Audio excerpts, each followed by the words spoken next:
अस्सलामुअलैकुम। Welcome back to my channel English language lens. आज हमारा टॉपिक फ्यूचर सिंपल टेंस है। इस वीडियो में मैं आपको बताऊंगी कि हम फ्यूचर सिंपल टेंस का इस्तेमाल क्यों करते हैं और इस टेंस का इस्तेमाल किस तरह से किया जाता है। और इसके साथ साथ इस वीडियो में मैं आपको ये भी बताऊंगी कि किस तरह से हम फ्यूचर सिंपल टेंस के नेगेटिव, पॉजिटिव और इंट्रोगेटिव सेंटेंसेस को फॉर्म कर सकते हैं। तो सबसे पहले बात करते हैं कि हम फ्यूचर सिंपल टेंस का इस्तेमाल क्यों करते हैं। तो फ्यूचर सिंपल टेंस का इस्तेमाल हम करते हैं ऐसे इवेंट्स या फिर ऐसे एक्शंस को बताने के लिए जो कि फ्यूचर में यानी कि आने वाले कल में होने वाले हैं। यहाँ पर मैं कुछ रीजंस आपको बताती हूँ कि क्यों हम फ्यूचर सिंपल टेंस का इस्तेमाल करते हैं। हम फ्यूचर सिंपल टेंस का इस्तेमाल करते हैं प्रिडिक्शंस के लिए, यानी कि हम आने वाले कल के इवेंट्स को और एक्शंस को प्रिडिक्ट करते हैं, यानी कि उनकी पेशन गोई करते हैं, क्योंकि हमारे पास करंटली कुछ एविडेंस होते हैं या फिर हमारा कुछ पर्सनल ओपिनियन होता है उस बारे में। इसीलिए हमें लग रहा होता है कि अब फ्यूचर में ये इवेंट होने वाला है या फिर ये एक्शन होने वाला है, तो हम उसकी प्रिडिक्शंस को करने के लिए इस टेंस का इस्तेमाल करते हैं। मिसाल के तौर पर हम इस तरह की बातें करते हैं कि कल बारिश होगी, तो ये वाली बात हम इसलिए कर रहे होते हैं क्योंकि हमें मौसम ऐसा लग रहा होता है। हो सकता है कि आसमान पे बादल बहुत ज्यादा हो, इसलिए आपको ऐसा लग रहा हो, इसलिए आपने ये कहा हो। तो इस तरह की जब एविडेंस हमारे पास होते हैं, यानी लग रहा होता है कि कुछ होने वाला है, तो जब हम उसके बारे में कोई भी अपनी पेशन गोई देते हैं तो हम इस टेंस का इस्तेमाल करते हैं। इसके अलावा जब हम बातचीत कर रहे होते हैं और उस बातचीत के दौरान अचानक से हम कोई फैसला ले लें अपने आने वाले कल के बारे में कि आने वाले कल में हम ये करने वाले हैं, उसका हम फैसला कर लें, तो वो बातें बताने के लिए भी हम इस टेंस का इस्तेमाल करते हैं। मिसाल के तौर पर आप अपने दोस्त के साथ बातचीत कर रहे हैं, उसी बातचीत के दौरान आप उसे कह रहे हैं कि मैं तुम्हें परसों फोन करूंगा। अब ये आपने एक फैसला कर लिया उसे फोन करने का बातचीत के दौरान। अब आप ये कह रहे हैं आने वाले कल के बारे में, क्योंकि परसों अभी आया नहीं है, वो जो आने वाला परसों है आप उसके बारे में बात कर रहे हैं कि जो परसों आएगा ना, मैं तब तुम्हें कॉल करूंगा। तो ऐसे डिसीजंस को लेने के लिए, ऐसे फैसलों के बारे में बात करने के लिए हम इस टेंस का इस्तेमाल करते हैं। इसके अलावा हम फ्यूचर सिंपल टेंस का इस्तेमाल प्रोमिसेस को करने के लिए भी करते हैं, यानी कि वादे करने के लिए भी हम इस टेंस का इस्तेमाल करते हैं। जैसे मिसाल के तौर पर आप किसी को कह दें कि मैं तुम्हारी मदद करूंगा इस प्रोजेक्ट को कंप्लीट करने में। अब यहाँ पर आपने वादा कर लिया, ये वादा आपने किया है आने वाले कल का, तो इसीलिए आपने इस टेंस का इस्तेमाल करना है। फ्यूचर सिंपल टेंस का इस्तेमाल करते हैं ऑफर्स के लिए और रिक्वेस्ट्स के लिए, यानी कि हम किसी को कोई पेशकश कर रहे हैं या फिर किसी से कोई रिक्वेस्ट कर रहे हैं, कोई दरखास्त कर रहे हैं, तो भी हम इस टेंस का इस्तेमाल करते हैं। जैसे मिसाल के तौर पर आप कहें कि प्लीज तुम मुझे ये नमक उठा के दे दोगे, तो ये अब आपने दरखास्त की है। इसके अलावा अगर आप कहें मैं तुम्हें अपनी किताब उधार दे दूंगा, अब यहाँ पर आप ऑफर कर रहे हैं, तो भी आप इस टेंस का इस्तेमाल करेंगे। फ्यूचर सिंपल टेंस का इस्तेमाल हम तब भी करते हैं जब हमें फ्यूचर के यानी कि आने वाले कल के किसी फैक्ट के बारे में, किसी सच्चाई के बारे में बात करनी होती है, यानी कि कोई भी ऐसी बात होगी जो कि आने वाले कल में बिल्कुल सच होगी। तो ऐसी बातों को करने के लिए भी हम फ्यूचर सिंपल टेंस का इस्तेमाल करते हैं। मिसाल के तौर पर आप कहें सूरज सुबह 6 बजे तुलू होगा, तो ये एक सच्चाई है, इसे बताने के लिए भी हम इस टेंस का इस्तेमाल करते हैं। और फिर हम फ्यूचर सिंपल टेंस का इस्तेमाल करते हैं असम्पशंस के लिए और स्पेकुलेशंस के लिए, यानी कि हम कयास आराइयां कर रहे होते हैं, यानी कि हम गैस कर रहे होते हैं, हमारे पास कोई सबूत नहीं होता है कि ये चीज होगी या नहीं होगी, हम सिर्फ अंदाजे लगा रहे होते हैं। तो उन अंदाजों को लगाने के लिए भी हम इस टेंस का इस्तेमाल करते हैं। मिसाल के तौर पर आप कहें कि वो शायद देर से पहुंचेगी, अब आपको पता नहीं है, सिर्फ आप गैस कर रहे हैं, आप सिर्फ ये एक अंदाजा लगा रहे हैं। ये जो भी पॉइंट्स मैंने आपको बताए जिनके लिए हम फ्यूचर सिंपल टेंस का इस्तेमाल करते हैं, आगे चल के मैं आपको मुख्तलिफ मिसालें देकर इसे और अच्छी तरह से समझाऊंगी।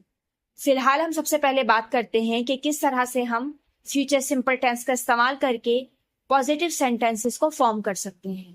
तो पॉजिटिव सेंटेंसेस को फॉर्म करने के लिए, यानी कि अफर्मेटिव सेंटेंसेस को फॉर्म करने के लिए आपने सबसे पहले सब्जेक्ट का इस्तेमाल करना है।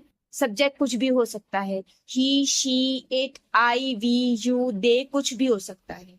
उसके बाद आपने विल का इस्तेमाल करना है और अगर आप करना चाहें तो आप शेल का इस्तेमाल भी कर सकते हैं। शेल का इस्तेमाल हम करते हैं फर्स्ट पर्सन आई के लिए और वी के लिए भी हम करते हैं, लेकिन ये ज्यादा कॉमन नहीं है। लोग ज्यादातर विल का ही इस्तेमाल करते हैं बिना कोई प्रोनाउन देखे, यानी कि हर प्रोनाउन के साथ विल का ही इस्तेमाल किया जाता है। तो शेल का इस्तेमाल सिर्फ मैं आपको बताने के लिए बता रही हूँ कि आप आई और वी के साथ शेल का इस्तेमाल कर सकते हैं, वरना तो आप विल का इस्तेमाल हर प्रोनाउन के साथ कर सकते हैं। यानी कि I, we, you, they, he, she, it, कोई भी हो आप उसके साथ विल का इस्तेमाल कर सकते हैं। तो यहाँ पर सबसे पहले आपने सब्जेक्ट का इस्तेमाल करना है, उसके बाद अपने विल का इस्तेमाल करना है, उसके बाद अपने वर्ब की फर्स्ट फॉर्म का इस्तेमाल करना है यानी कि बेस फॉर्म का इस्तेमाल करना है, और उसके बाद आपने अगर आपके सेंटेंस में कोई ऑब्जेक्ट है तो आपने उसका इस्तेमाल करना है। अब यहाँ पर मैं कुछ मिसालें आपको देती हूँ ताकि आपको समझ में आए कि हम फ्यूचर सिंपल टेंस को क्यों इस्तेमाल करते हैं और उसके पॉजिटिव सेंटेंसेस को किस तरह से बोल सकते हैं और लिख सकते हैं। जैसे कि मैंने अभी आपको बताया कि हम फ्यूचर सिंपल टेंस का इस्तेमाल करते हैं प्रिडिक्शंस को करने के लिए, यानी कि पेशन गोइयों को करने के लिए आने वाले कल की। मिसाल के तौर पर आप कहना चाहते हैं कि वो मुकाबला जीत जाएगी। अब ये आप सिर्फ एक पेशन गोई कर रहे हैं क्योंकि आपके पास कुछ पुख्ता सबूत है इस बात के कि वो जीत सकती है, यानी कि वो बहुत ज्यादा टैलेंटेड होगी, वो बहुत ज्यादा मेहनत कर रही होगी, या वो जिस चीज के लिए मुकाबला कर रही है उसमें वो बहुत ज्यादा अच्छी होगी, तो इसीलिए आप ये बात कर रहे हैं। तो इस बात को करने के लिए, कोई भी पेशन गोई करने के लिए हम इस टेंस का इस्तेमाल करते हैं। अब यहाँ पर ये पॉजिटिव सेंटेंस है, तो आप इस सेंटेंस को किस तरह से बोलेंगे अंग्रेजी में? आप कहेंगे she will win the competition. तो यहाँ पर सबसे पहले आपने अपने सब्जेक्ट शी का इस्तेमाल किया, उसके बाद फिर आपने विल का इस्तेमाल किया। जैसे कि मैंने आपको बताया कि विल का इस्तेमाल आप कोई भी प्रोनाउन हो उसके साथ कर सकते हैं। उसके बाद आपने अपने वर्ब का इस्तेमाल किया, जीतना यानी कि विन। उसके बाद आपने ऑब्जेक्ट का इस्तेमाल किया, द कॉम्पिटिशन। तो आपका सेंटेंस बना she will win the competition, वो मुकाबला जीत जाएगी। इसकी एक और मिसाल देखिए। आप अपने भाई के दोस्त के साथ बातें कर रहे हैं और आप उसे बता रहे हैं कि आपके भाई की तबीयत ठीक नहीं है। बात करते करते आपने अचानक से ये फैसला किया कि कल उसको जाना नहीं चाहिए क्योंकि उसकी तबीयत ठीक नहीं है। तो अब आप उसके दोस्त को कह रहे हैं कि कल वो छुट्टी लेगा। अब ये आपने एक फैसला कर लिया है, बात करते हुए उसी मोमेंट में आपने कोई डिसीजन ले लिया है। तो इस बात को कहने के लिए आपने अंग्रेजी में कहना है he will take a day off tomorrow. तो यहाँ पर सबसे पहले आपने सब्जेक्ट ही का इस्तेमाल किया, उसके बाद फिर आपने विल का इस्तेमाल किया, उसके बाद जो आपका वर्ब है टेक, लेना, आपने उसकी बेस फॉर्म का इस्तेमाल किया। उसके बाद आपने अपने ऑब्जेक्ट का इस्तेमाल किया, अ डे ऑफ यानी कि छुट्टी। उसके बाद फिर आपने एक टाइम पीरियड बताया, टुमारो, ये आप आने वाले कल के बारे में बात कर रहे हैं। तो आपका सेंटेंस बना he will take a day off tomorrow. यहाँ पर एक और मिसाल देखिए। जैसे कि मैंने आपको बताया कि हम फ्यूचर सिंपल टेंस का इस्तेमाल करते हैं वादों को करने के लिए भी। तो अब आप किसी को कहना चाहते हैं कि वो पौधों की देखभाल कर लेगी। अब ये आप एक वादा कर रहे हैं कि वो पौधों की देखभाल कर लेगी, यानी कि आने वाले कल में। तो यहाँ पर इस जुमले को आप अंग्रेजी में कहेंगे she will take care of the plants. तो यहाँ पर सबसे पहले आपने सब्जेक्ट शी का इस्तेमाल किया, उसके बाद आपने विल का इस्तेमाल किया, उसके बाद आपने वर्ब की फर्स्ट फॉर्म यानी कि बेस फॉर्म का इस्तेमाल किया, टेक केयर। उसके बाद फिर आपने अपने ऑब्जेक्ट का इस्तेमाल किया, ऑफ द प्लांट्स। तो इस तरह से आपका सेंटेंस बना she will take care of the plants. अब ये एक आपने वादा किया है। इसकी एक और मिसाल देखिए। जैसे कि मैंने आपको बताया कि हम फ्यूचर सिंपल टेंस का इस्तेमाल करते हैं ऑफर्स को करने के लिए भी और रिक्वेस्ट करने के लिए भी। इस तरह के जुमले आप अपनी रोजमर्रा जिंदगी में बोलते हैं कि वो आपके लिए दरवाजा खोल देगा। ये आप एक ऑफर कर रहे हैं, एक पेशकश कर रहे हैं। तो जब कभी भी आपको कोई ऑफर करनी हो, कोई पेशकश करनी हो किसी को कि ये काम मैं किसी को बोल के करवा दूंगा या मैं खुद कर दूंगा आपके लिए, तो ये एक किस्म की ऑफर है, पेशकश है। तो यहाँ पर आपने इस टेंस का इस्तेमाल करते हुए वो जुमला कहना है। तो यहाँ पर आपने सबसे पहले सब्जेक्ट ही का इस्तेमाल किया, उसके बाद फिर विल का इस्तेमाल किया, फिर ओपन, खोलना एक काम है, वर्ब की आपने बेस फॉर्म का इस्तेमाल किया, उसके बाद फिर आपने अपने ऑब्जेक्ट का इस्तेमाल किया, द डोर। आपने बताया कि किसके लिए, फॉर यू। तो आपका सेंटेंस बना he will open the door for you. इसकी एक और मिसाल देखिए। जैसे कि मैंने आपको बताया कि फ्यूचर सिंपल टेंस का इस्तेमाल हम करते हैं जब हमें बताना हो कि फ्यूचर में कोई भी चीज या कोई भी बात सच होगी। इस मिसाल को आप इस तरह से समझिए कि आप कहना चाहते हैं कि स्कूल दोबारा से खुलेंगे अगले महीने। तो ये अब एक सच है क्योंकि आपको नोटिफिकेशन मिला होगा, आपको पता होगा। तो यहाँ पर इस सेंटेंस को कहने के लिए आपने कहना है अंग्रेजी में the school will reopen next month. तो यहाँ पर आपने सबसे पहले सब्जेक्ट का इस्तेमाल किया द स्कूल, उसके बाद फिर विल का इस्तेमाल किया, उसके बाद फिर वर्ब की बेस फॉर्म का इस्तेमाल किया यानी कि फर्स्ट फॉर्म का इस्तेमाल किया रीओपन, दोबारा खुलना। उसके बाद फिर आपने टाइम ड्यूरेशन बताया कि नेक्स्ट मंथ, कब, अगले महीने। इसकी एक और मिसाल देखिए, जैसे कि मैंने आपको बताया कि इस टेंस का इस्तेमाल हम तब भी करते हैं जब हमें स्पेकुलेशंस करनी होती हैं या फिर असम्पशंस करनी होती हैं, यानी कि हमें पता नहीं है बात का कि वो होगा या नहीं होगा, हम सिर्फ एक अंदाजा लगा रहे हैं और यहाँ पर हमारे पास कोई स्ट्रॉन्ग सबूत भी नहीं है, कोई स्ट्रॉन्ग एविडेंस भी नहीं है। लेकिन फिर भी जब हम अंदाजा लगा रहे होते हैं कि फ्यूचर में यानी कि आने वाले कल में ये चीज हो सकती है, ये एक्शन हो सकता है, ये इवेंट हो सकता है, तो वहां पर भी हम इस टेंस का इस्तेमाल करते हैं। मिसाल के तौर पर आप कहना चाहते हैं वो शायद प्रोजेक्ट वक्त पर मुकम्मल करेंगे। अभी आपको पता नहीं है, आप एक अंदाजा लगा रहे हैं। तो इस जुमले को अंग्रेजी में आप कहेंगे they will likely finish the project on time. तो यहाँ पर आपने सबसे पहले अपने सब्जेक्ट दे का इस्तेमाल किया, उसके बाद फिर विल का इस्तेमाल किया। इस बात को जहन में रखिए कि आप विल का इस्तेमाल किसी भी प्रोनाउन के साथ कर सकते हैं, जैसे कि अभी हमने ही के साथ किया था, तो यहाँ पे अभी हम दे के साथ कर रहे हैं, फिर आई के साथ भी कर सकते हैं, यू के साथ भी कर सकते हैं, मतलब हम किसी भी प्रोनाउन के साथ विल का इस्तेमाल कर सकते हैं। तो यहाँ पर आपने सबसे पहले सब्जेक्ट दे का इस्तेमाल किया, उसके बाद फिर विल का इस्तेमाल किया, उसके बाद आपने एक अंदाजा जो आप लगा रहे हैं, आपको पक्का पता नहीं है, आप अंदाजा लगा रहे हैं, इसलिए आपने लाइकली का इस्तेमाल किया कि शायद। उसके बाद फिर आपने वर्ब की फर्स्ट फॉर्म फिनिश का इस्तेमाल किया, मुकम्मल करना। उसके बाद फिर आपने ऑब्जेक्ट का इस्तेमाल किया द प्रोजेक्ट। उसके बाद फिर आपने टाइम ड्यूरेशन बताया कि वो वक्त पर कर लेंगे, ऑन टाइम। तो आपका सेंटेंस बना they will likely finish the project on time. अब बात करते हैं कि किस तरह से हम फ्यूचर सिंपल टेंस का इस्तेमाल करते हुए नेगेटिव सेंटेंसेस को फॉर्म कर सकते हैं, यानी कि हम इनकारिया जुमले बना सकते हैं। यहाँ पर भी सबसे पहले आपने सब्जेक्ट का इस्तेमाल करना है। सब्जेक्ट कुछ भी हो सकता है, I, we, you, they, he, she, it, कुछ भी हो सकता है। सब्जेक्ट वो होता है जो काम को कर रहा होता है। उसके बाद फिर आपने विल का इस्तेमाल करना है, और क्योंकि ये इनकारिया जुमले हैं तो फिर इसके बाद आपने नॉट का इस्तेमाल करना है, और फिर आपने वर्ब की बेस फॉर्म का ही इस्तेमाल करना है। यहाँ पर भी वर्ब कहते हैं किसी भी काम को, उठना, बैठना, खाना, पीना, सोना, दुनिया का हर काम वर्ब कहलाता है। उसके बाद फिर आपने ऑब्जेक्ट का इस्तेमाल करना है। तो यहाँ पर कुछ मिसालें देखते हैं नेगेटिव सेंटेंसेस की, यानी कि इनकारिया जुमलों की, ताकि आपको और अच्छी तरह से समझ में आ जाए कि हम फ्यूचर सिंपल टेंस का इस्तेमाल क्यों करते हैं और इसके इनकारिया जुमलों को हम किस तरह से बोल सकते हैं और किस तरह से लिख सकते हैं। जैसे कि मैंने आपको बताया कि इस टेंस का इस्तेमाल हम तब करते हैं जब हमें कोई भी पेशन गोई करनी, यानी कि आने वाले कल में ये इवेंट या फिर ये एक्टिविटी होने वाली है, उसकी हम पहले से ही पेशन गोई जब कर रहे होते हैं तो हम इस टेंस का इस्तेमाल करते हैं। मिसाल के तौर पर आप कहना चाहते हैं किसी के बारे में, अपने मोहल्ले वालों के बारे में कह सकते हैं, अपने दोस्तों के बारे में कह सकते हैं, किसी के बारे में भी कह सकते हैं। आप कह रहे हैं वो नए शहर में मुंतकिल नहीं होंगे। अब ये आपने एक पेशन गोई की। अब ये पेशन गोई आपने इसलिए की होगी क्योंकि आपके पास अभी करंट सिचुएशन में, यानी आजकल के टाइम में कोई ऐसे स्ट्रॉन्ग एविडेंस होंगे, सबूत होंगे आपके पास, यानी कि उन्होंने आपको बताया होगा या आपने अंदाजा किया होगा कि अभी अभी उन लोगों ने नया कारोबार शुरू किया है इस शहर में, या फिर उनके किसी बच्चे ने अभी कॉलेज यूनिवर्सिटी में एडमिशन लिया है। तो इस तरह से आपके पास कोई ना कोई सबूत होगा, कोई ना कोई एविडेंस होगा, इसलिए आप प्रिडिक्ट कर रहे हैं, पेशन गोई कर रहे हैं। तो यहाँ पर इस जुमले को अंग्रेजी में आप कहेंगे they will not move to a new city. अब यहाँ पर आपने सबसे पहले सब्जेक्ट दे का इस्तेमाल किया, उसके बाद फिर आपने विल का इस्तेमाल किया, क्योंकि ये इनकारिया जुमला है तो आपने नॉट का इस्तेमाल किया। उसके बाद फिर आपने वर्ब की बेस फॉर्म का इस्तेमाल किया, मूव, मुंतकिल होना। उसके बाद फिर आपने अपने ऑब्जेक्ट का इस्तेमाल किया, टू अ न्यू सिटी।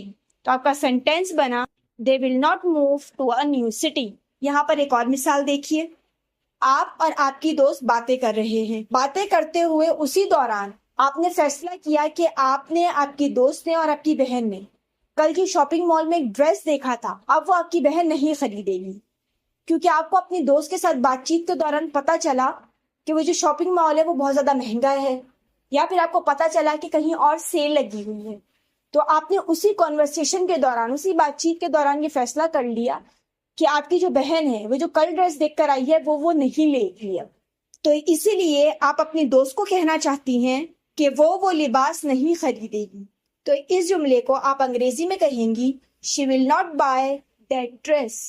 अब ये आपने बात करते हुए एक डिसीजन लिया, एक फैसला किया, इसलिए आपने इस टेंस का इस्तेमाल किया क्योंकि वो फैसला आने वाले कल के बारे में है। तो यहाँ पर आपने सबसे पहले सब्जेक्ट शी का इस्तेमाल किया, उसके बाद फिर विल का इस्तेमाल किया, उसके बाद क्योंकि ये इनकारिया जुमला था तो आपने नॉट का इस्तेमाल किया।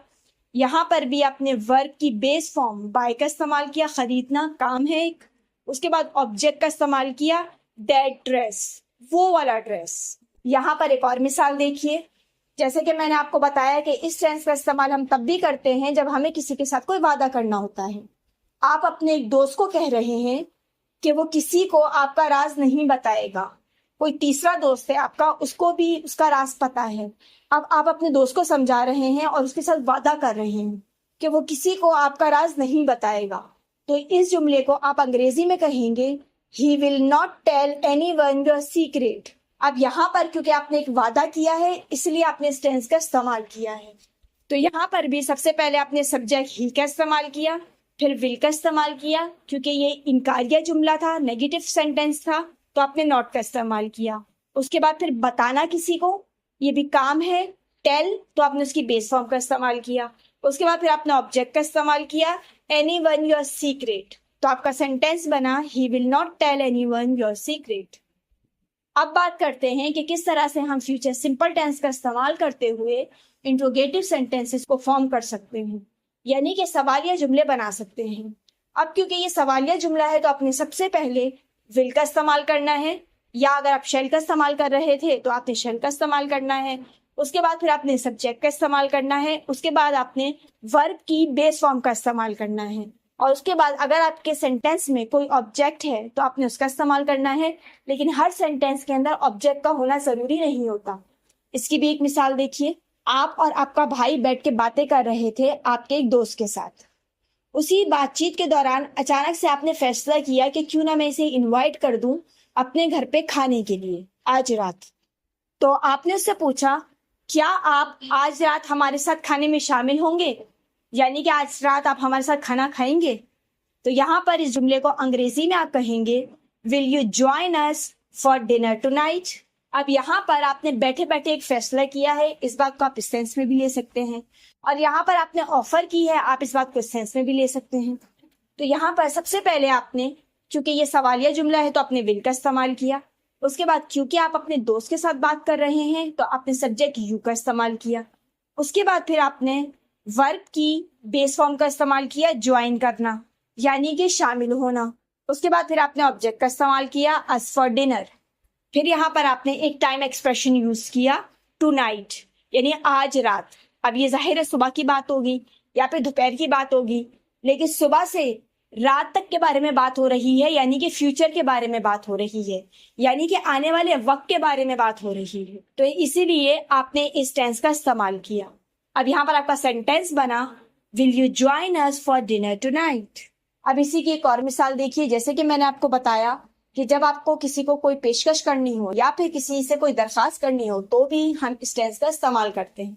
मिसाल के तौर पर आप अपनी बहन से पूछना चाहते हैं कि क्या आप इस काम में मेरी मदद करेंगी, तो अब यहाँ पर आपने मदद लेनी है, इसलिए आप दरखास्त कर रहे हैं। तो इस जुमले को अंग्रेजी में आप कहेंगे will you help me with this task. तो यहाँ पर क्योंकि ये आपका सवालिया जुमला है तो सबसे पहले आपने विल का इस्तेमाल किया। उसके बाद क्योंकि आप अपनी बहन से बात कर रहे हैं तो आपने यहाँ पर यू का इस्तेमाल किया। उसके बाद फिर आपने हेल्प, मदद लेना, वर्ब है, उसकी फर्स्ट फॉर्म का इस्तेमाल किया आपने हेल्प। उसके बाद फिर आपने ऑब्जेक्ट का इस्तेमाल किया, दिस टास्क। तो आपका सेंटेंस बना will you help me with this task. यहाँ पर एक और मिसाल देखिए, जैसे कि मैंने आपको बताया कि फ्यूचर में यानी कि आने वाले कल में कोई भी बात सच होगी, कोई भी फैक्ट होगा, उसे बताने के लिए भी हम इस टेंस का इस्तेमाल करते हैं। क्योंकि ये सवालिया जुमला है तो यहाँ पर आप आने वाले कल में कोई भी बात सच है या नहीं वो जानना चाह रहे हैं। मिसाल के तौर पर आप अपनी दोस्त से पूछती हैं कि क्या दुकान में अगले हफ्ते में कोई सेल लगेगी। अब ये एक आने वाले कल के बारे में कुछ सच्चाई है जो कहीं से आपको पता चली है, आप कंफर्म करना चाह रही हैं। तो इस जुमले को आप अंग्रेजी में कहेंगी, will the store have a sale next week. क्या दुकान अगले हफ्ते कोई सेल लगाएगी। तो यहाँ पर सबसे पहले आपने विल का इस्तेमाल किया क्योंकि सवालिया जुमला है, इंट्रोगेटिव सेंटेंस है। उसके बाद फिर आपने सब्जेक्ट का इस्तेमाल किया, द स्टोर। उसके बाद फिर आपने वर्ब का इस्तेमाल किया, हैव अ सेल, सेल लगाना। तो ये एक काम है, इसलिए आपने इसकी बेस फॉर्म का इस्तेमाल किया। उसके बाद आपने यहाँ पर भी एक टाइम एक्सप्रेशन के थ्रू ये बात पूछी, यानी कि नेक्स्ट वीक, आप अगले हफ्ते के बारे में पूछना चाह रही हैं। तो आपका सेंटेंस बना, will the store have a sale next week. तो इस वीडियो में मैंने आपको बताया कि हम फ्यूचर सिंपल टेंस का इस्तेमाल क्यों करते हैं और हम इस टेंस का इस्तेमाल किस तरह से करते हैं, और साथ में आपको ये भी बताया कि किस तरह से हम फ्यूचर सिंपल टेंस के नेगेटिव, पॉजिटिव और इंट्रोगेटिव सेंटेंसेस को फॉर्म करते हैं। जितने आसान लफ्जों में हो सकता था, मैंने इस टेंस को मुख्तलिफ रियल लाइफ एग्जाम्पल्स देख के आपको समझाने की कोशिश की है। उम्मीद करती हूँ कि ये वीडियो आपके लिए मददगार साबित हुई होगी और फ्यूचर सिंपल टेंस के हवाले से जो भी आपके कॉन्सेप्ट्स थे वो भी जरूर क्लियर हुए होंगे। लेकिन अगर फिर भी आपका कोई सवाल है या फिर आपको सेंटेंसेस को फॉर्म करने में कोई भी मसला आ रहा है तो आप कमेंट सेक्शन में मुझे कमेंट करके बता सकते हैं। इस वीडियो में फ्यूचर सिंपल टेंस के हवाले से मेरी तरफ से बस इतना ही था। Thanks for watching.